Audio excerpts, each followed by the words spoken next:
The following audio may contain the personal testimonials of some OPTAVIA coaches or clients of OPTAVIA.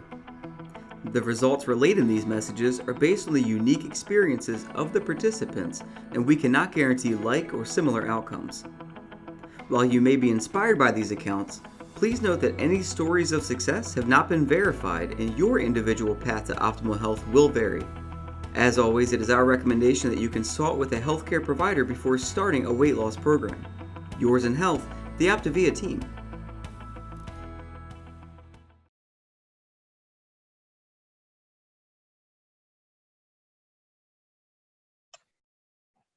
All right. Well, welcome. This is an exciting time tonight. I could not be more honored to be asked to lead this call tonight because I had the honor and privilege to invite a very, very dear friend to co-host this call.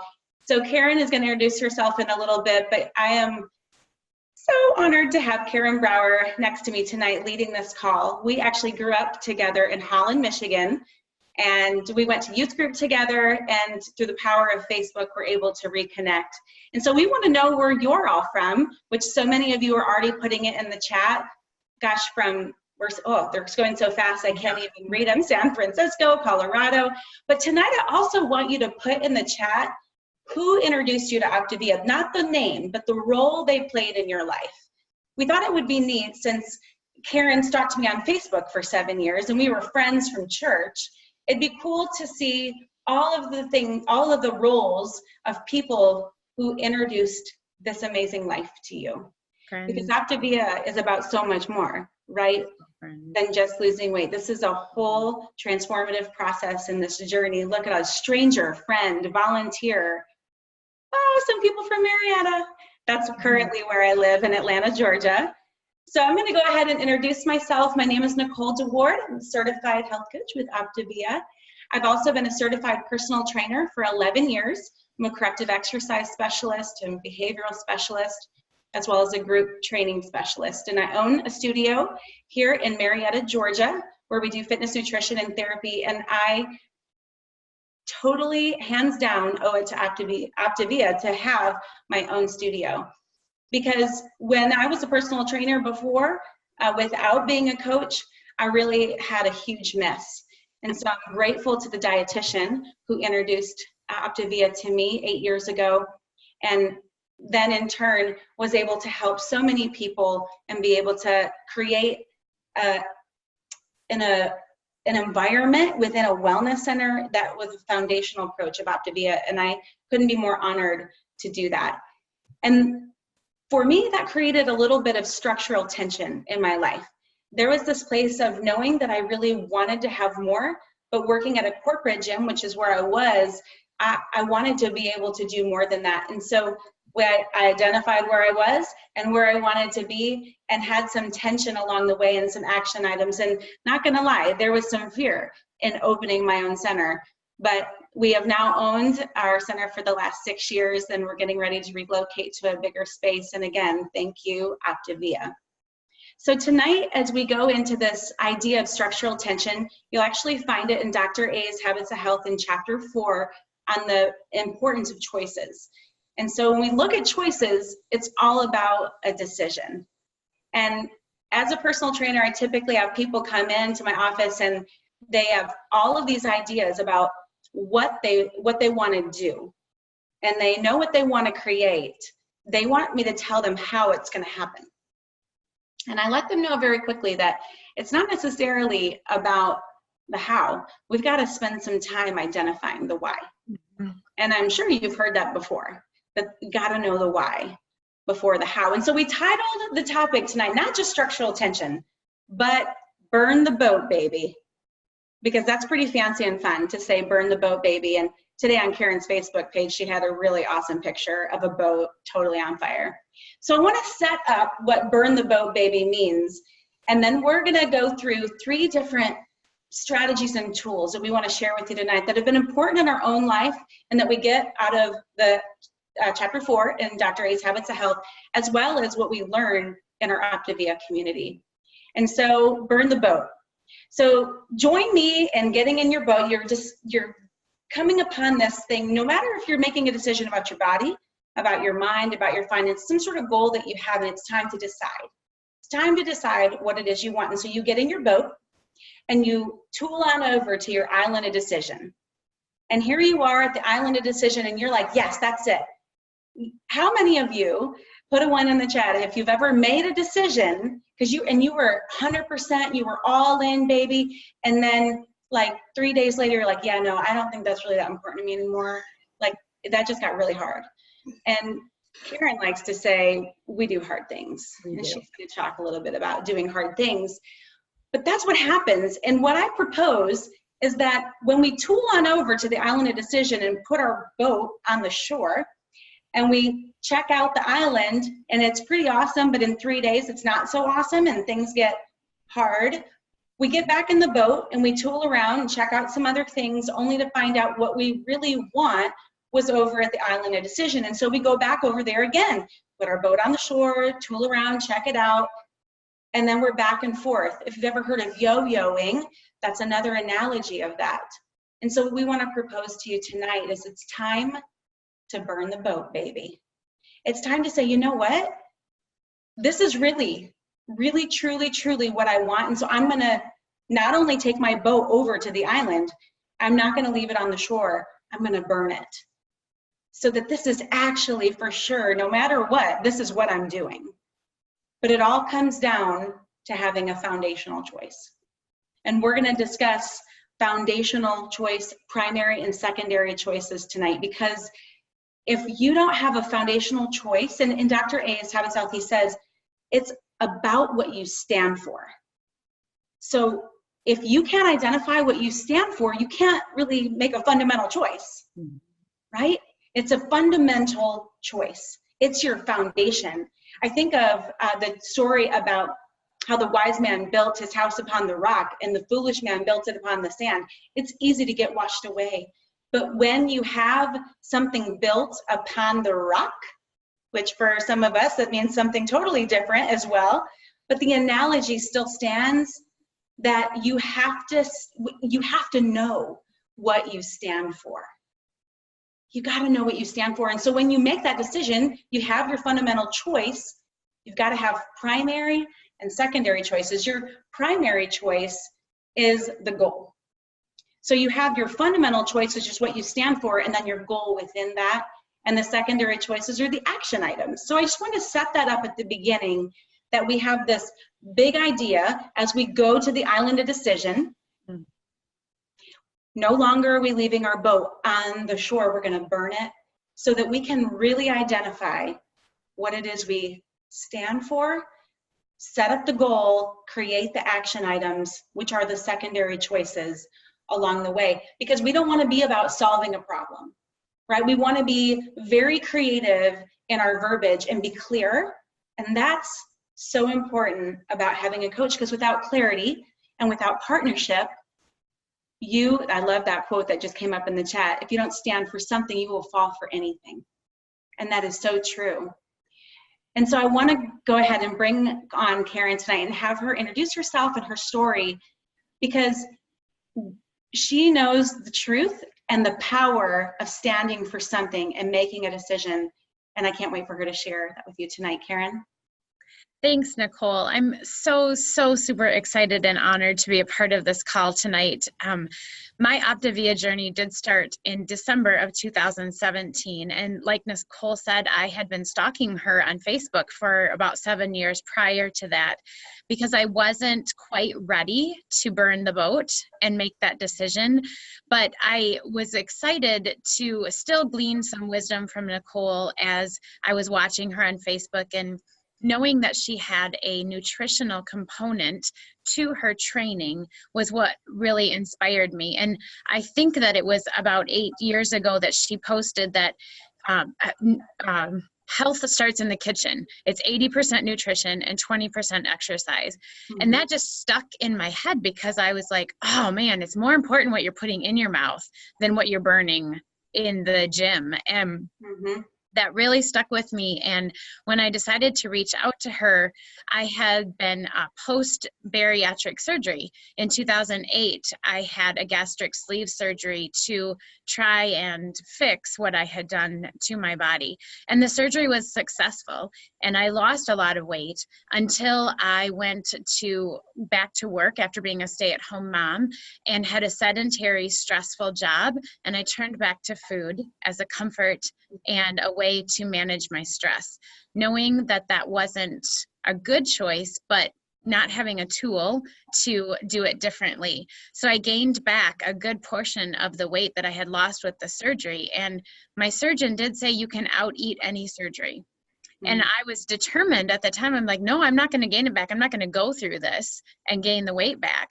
But one of the factors that I didn't have as part of my toolkit was accountability. And while I had done something drastic to my body to try and create health, I had no one holding me accountable for my decisions and my choices. And I didn't know the value of having a coach in my life. And accountability, as a definition, is a willingness to accept responsibility or to account for one's actions. And sometimes we will say, oh, the devil made me do it, or I couldn't control that choice.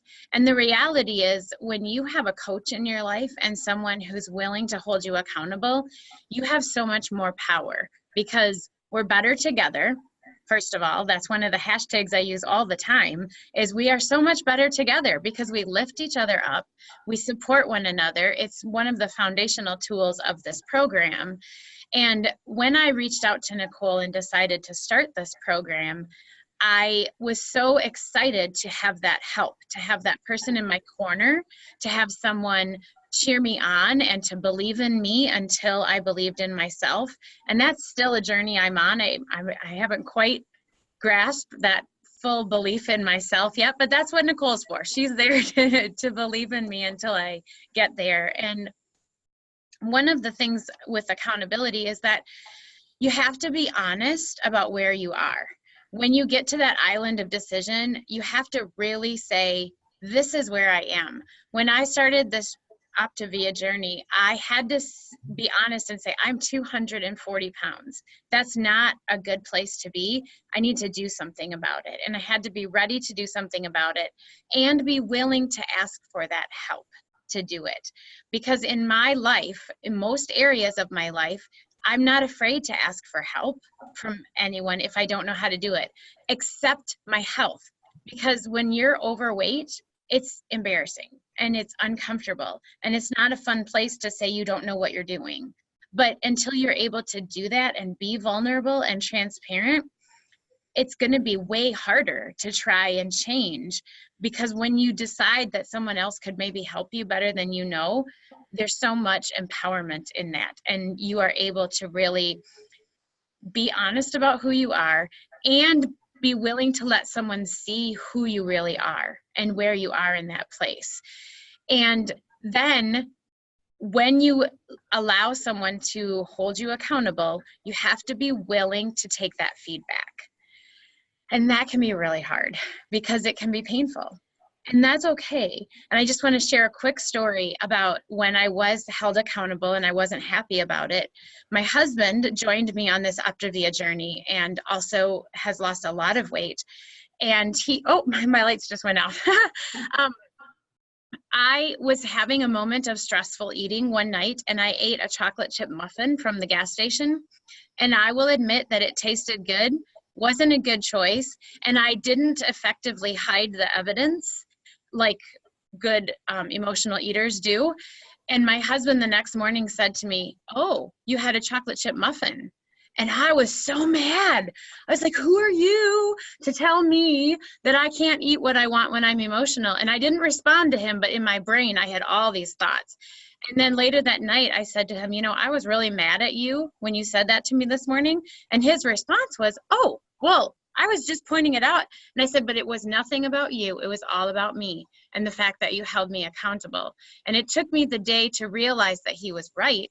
And it was okay for him to say that. But that was a really growing point, because maybe 2 years ago, I wouldn't have been able to get to that point with him.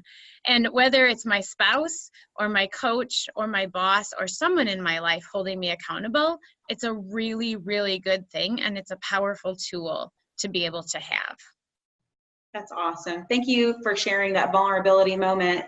The chat is blowing up with all kinds of thank you for your candor and your transparency and vulnerability. And that's true.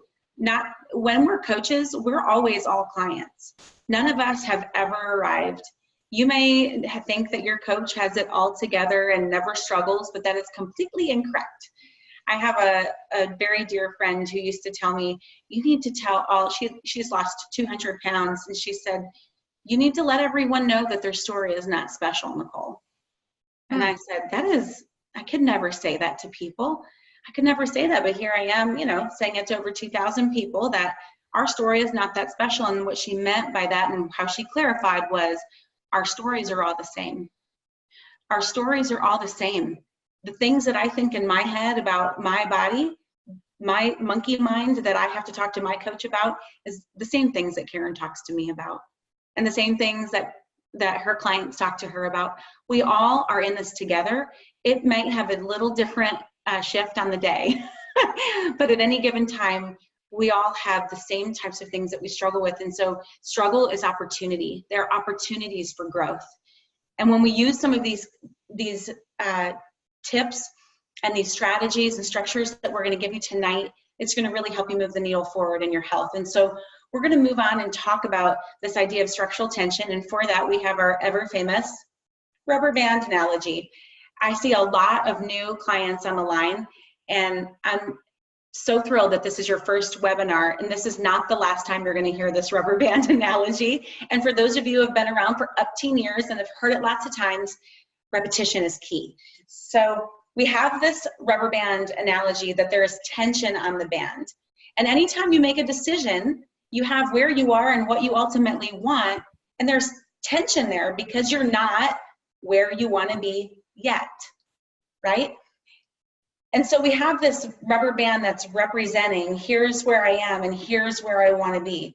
And as you move towards where you want to be, the band loses its tension, right? So as I move in the direction I want, the band loses its tension, and that's often where we find people get back in the boat. If they didn't burn it, they go back in the boat tooling around because they're either bored or they don't like the food, or they couldn't drink their water, they can't pee that much, they just can't, they can't take time out of their busy work schedule to drink that much water. There are all kinds of excuses, right? And so we all have them, just calling them out, that the tension gets lost on the band. And so what we want to do is to recreate that, to say, okay, you're getting close to what you want, so let's reassess. Let's move out a little further towards what you want and continue to move the needle. And representing that tension, you can also put this rubber band on your wrist, because retraining the brain is what's important. My son has autism, and he goes to this brain, it's called neurofeedback, if you've ever heard of it, but he literally gets sensors on his brain and then one on his ear, and he watches a movie to retrain the parts of his brain that are dysregulated. And I promise you, we all have dysregulation in our brain. But with autism, he's got a couple different things going on. But when he's watching the movie, if his brain dysregulates in the pattern that they're trying to correct, the movie goes dark. The movie gets fuzzy. And so his brain doesn't like it. And so all of a sudden, his brain gets back to what it's doing, right? It notices and corrects, so the movie comes back on. And that is the type of brain training that he needs. And I propose that we need the same type of brain training, that when we are in a place and we have some emotion and we know that we're thinking something that's not in alignment with our goals, we snap the band to let ourselves know, to let the brain know we're not going there. That is not the way I'd like to think. I've got to redirect. I've got to shift. Right? We've got to shift our thinking, and that is what structural tension helps us with, and that retraining of our brain. We've got to be able to determine in realistic fashion what is exactly going on. It's so important to dream, but it's got to be a dream that you can attain. It's got to be something realistic. Because if it's the 13% body fat that looks like you have painted abs, if that's really what your ultimate dream and reality is, it's possible. Is it something that you're actually going to dig deep and burn the boat for? Those are the types of decisions that you have to make, because it's got to be clear.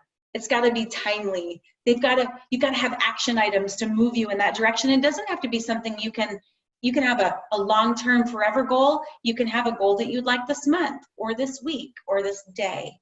Those are all types of ways that we can use structural tension. But it's so important to retrain the brain, because it's where shift happens, that we're able to be so much more productive and efficient with our time. And so another strategy we use, Karen's going to talk about, is stop, challenge, choose. Karen? Stop, challenge, choose is one of the strongest tools I have ever seen in order to do that retraining. And one of the things I've learned about our brain is we have these neural pathways, and it's a big word that just says we have ruts. So our brain, based on our habits, like you brush your teeth every night, that's a habit. You don't think about it. It's just a rut that you get into. So we have a lot of those, and some of them are healthy habits and some of them aren't.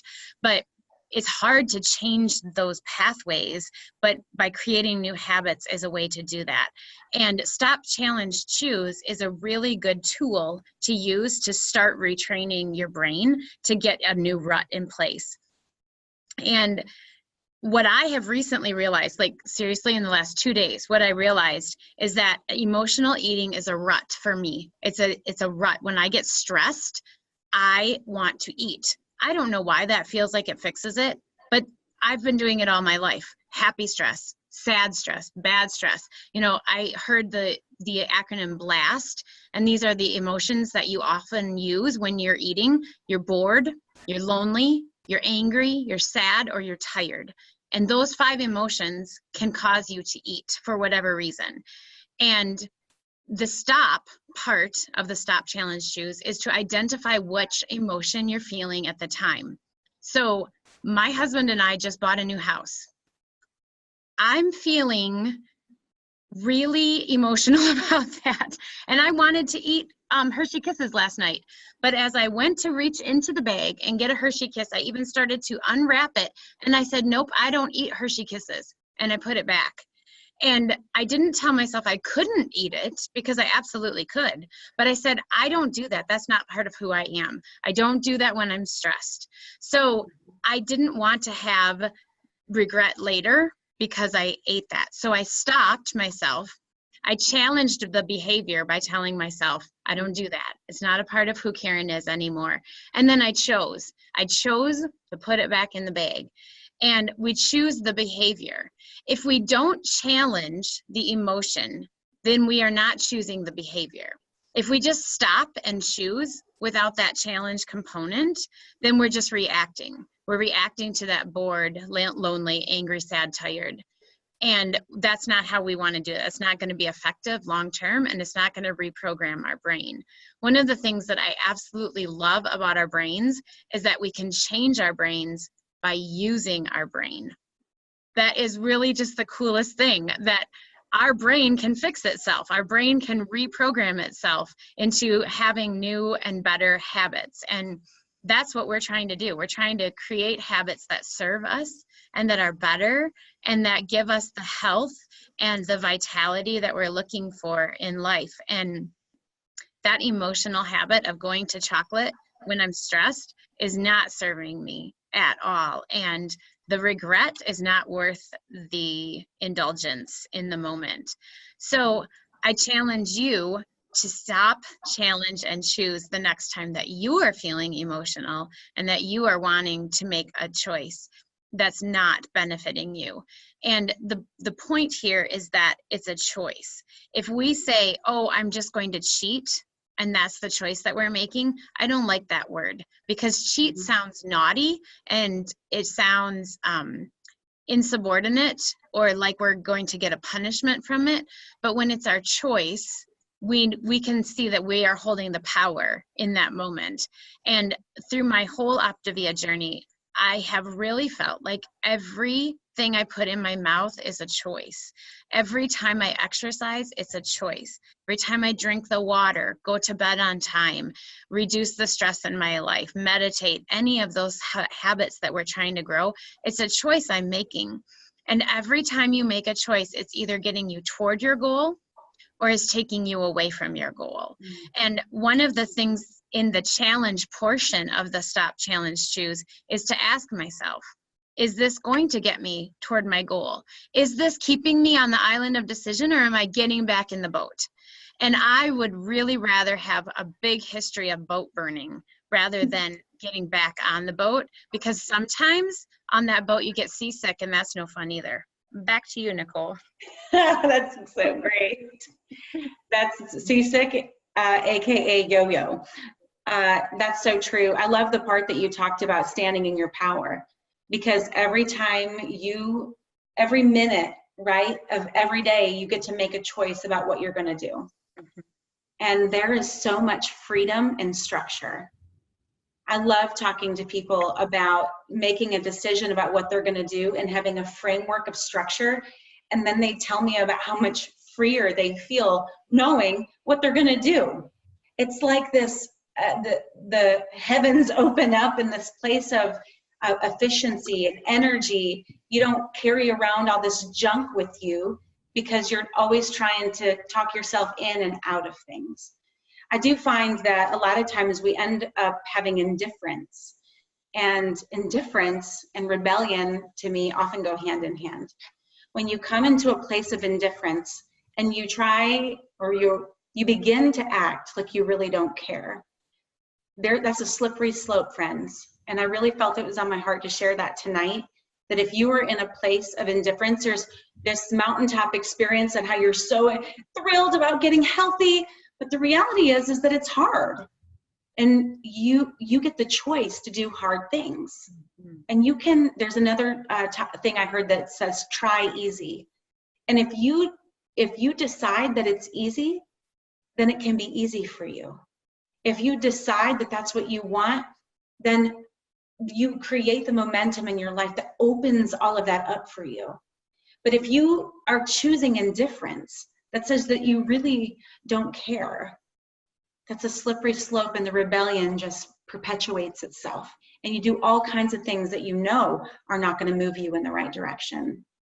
And so when I think of Stop, Challenge, Choose, I think of one of my favorite words, Selah. Selah actually shows up 71 times in the book of Psalms and 3 in Habakkuk, which I never can say, but I had to mention. It's also this idea that I've written it on my wrist. I should have written it on there before tonight, but in pen, just to remind me about Selah, which means to stop and listen, pause, and consider. And for any of you listening to this or on the line that know me, I don't stop very much at all. My life is very fast-paced, very go, go, go. And over the last year, I have really challenged myself to be still and to be in a place, I wouldn't say necessarily meditative, except in the morning when I have my quiet time, but to be in a place of stillness, to stop and listen. And the way we truly connect with others and ourselves is to listen. So we can listen and then pause. Take a minute and consider, and then move into that next step. And so I find it so amazing that one of our greatest strategies, Stop, Challenge, Choose, is so much like Selah. And it's all about seeking direction, right? We've got to seek direction from ourselves, from within, and connecting with a trusted friend, an advisor, a partner, sharing life and doing life together. And when we're seeking direction, it's important then to stop, listen, pause, and consider that next step. And that consideration that's the gold. That's where the structural tension really plays a part. When you've made that fundamental choice, when you've created that primary choice with that goal, and set up your secondary choices of the step-by-step action items that you're going to reach, to go after what you really want. Because remember, you got to know the why before the how. I love the idea, and if you've never done this, if you've identified your why, but you haven't asked yourself why 5 more times deep, I encourage you to do that. Dig it 5 more times deep, and then go and burn your boat. Get in the boat, go to your island of decision, and choose to burn the boat about whatever it is that fundamental choice, that goal that you want more than anything else. It has been Karen and I's pleasure, such an honor to be with all of you tonight. Hopefully you are inspired and you've learned some things to really move you forward in your journey. And we could not be more inspired ourselves, because who learns more, the teacher or the student? That's us tonight. So thank you all so much for joining our Habits of Health webinar tonight. This audio may have contained the personal testimonials of some OPTAVIA coaches or clients of OPTAVIA. The results relayed in these messages are based on the unique experiences of the participants, and we cannot guarantee like or similar outcomes. While you may be inspired by these accounts, please note that any stories of success have not been verified, and your individual path to optimal health will vary. As always, it is our recommendation that you consult with a healthcare provider before starting a weight loss program. Yours in health, the OPTAVIA team.